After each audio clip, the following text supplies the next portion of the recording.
Alci Lucas, muito boa tarde, cumprimento em seu nome toda a mesa.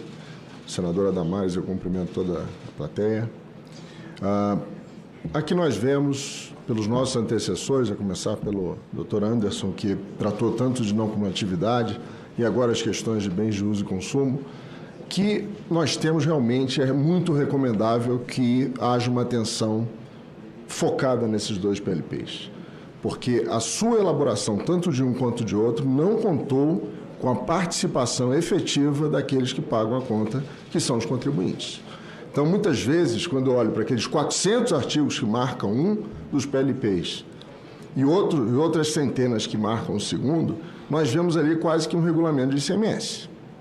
Então, são grandes as perplexidades que existem sobre os mais diversos temas, de não cumulatividade, no que diz respeito ao condicionamento do crédito, ao pagamento pelo elo anterior da cadeia, que isso não existe em lugar algum no mundo, a questão do split payment, que não deu certo na Europa, e se fosse aplicado, deveria ser somente alguns pouquíssimos setores onde há um nível de sonegação muito alto.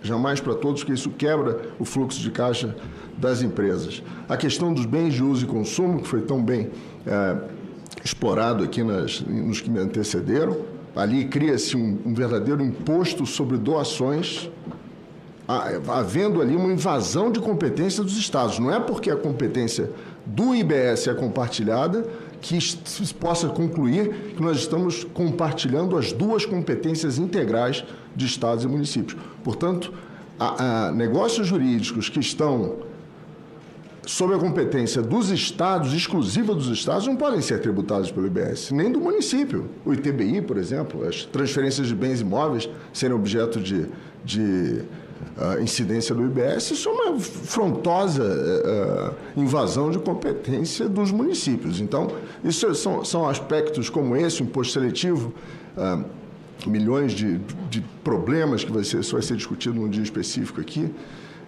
o 108, que traz uma aberração, que é a incidência do imposto sobre transmissão e doações sobre distribuição desproporcional de lucros. Isso vai pegar todas as sociedades civis.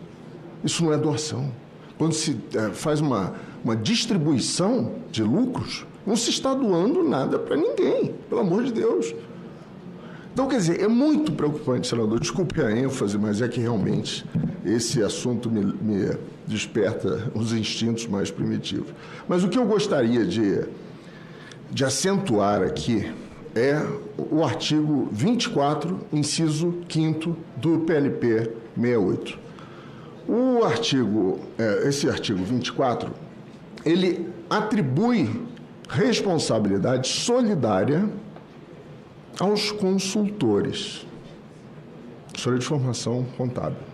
Se o senhor faz uma assessoria a uma empresa, dizendo como o senhor entende que a empresa deve se portar em relação às regras tributárias, por esse dispositivo, o senhor pode ser responsabilizado solidariamente com o não pagamento, não cumprimento dessa obrigação tributária.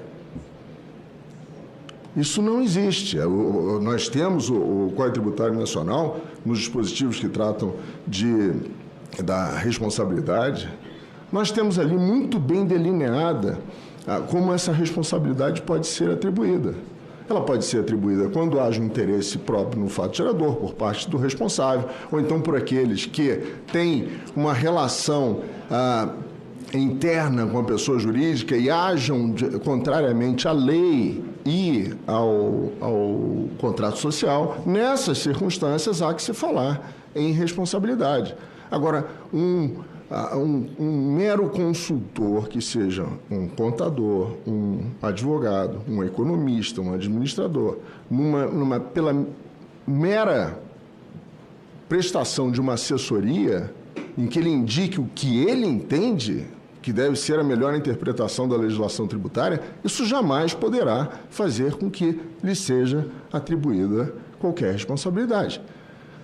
O máximo que se poderia fazer que não dependeria disso, é responsabilizar aquele que ajude e esteja cooperando com a prática de um ato que possa configurar crime.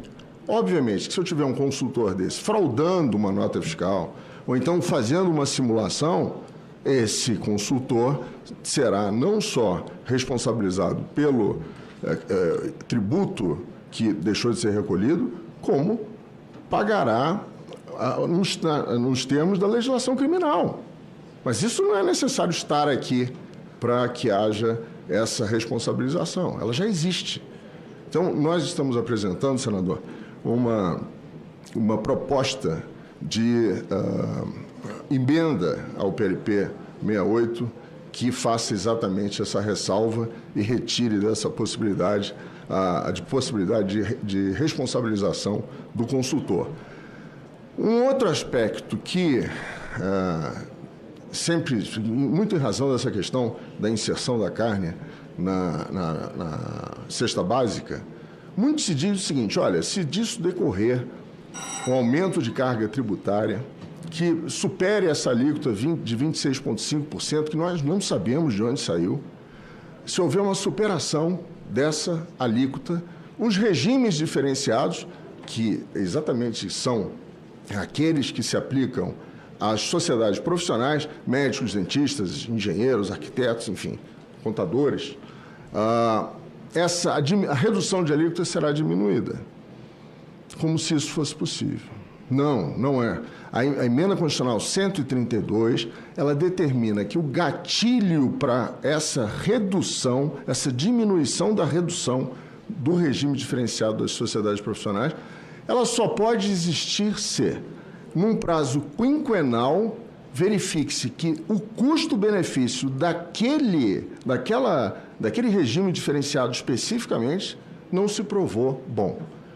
Então, o que há é, de 5 em 5 anos, uma verificação do aproveitamento, bom aproveitamento da redução. Atingiu seus fins? Então, não há redução alguma. Não atingiu seus fins? Então, a redução pode ser diminuída. Agora, jamais um mero aumento de carga tributária por outros motivos que não os relacionados ao próprio regime diferenciado. Isso está sendo...